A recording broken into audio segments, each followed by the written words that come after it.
అంటే మీ టాలెంట్ ఇక్కడ, టాలెంట్, మీకున్న టాలెంట్, మీ హార్డ్ వర్క్, మీ ప్యాషన్. ఎస్.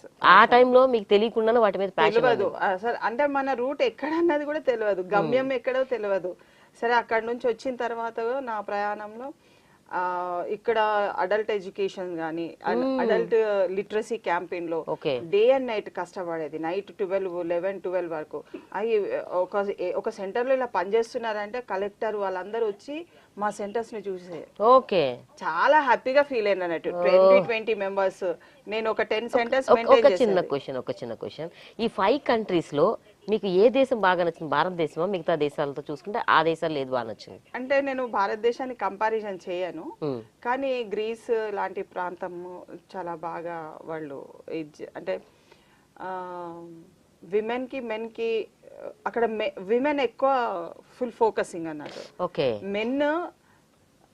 మెన్ చేతిలో పిల్లల్ని కూడా పెట్టేసి వెళ్ళిపోతారు.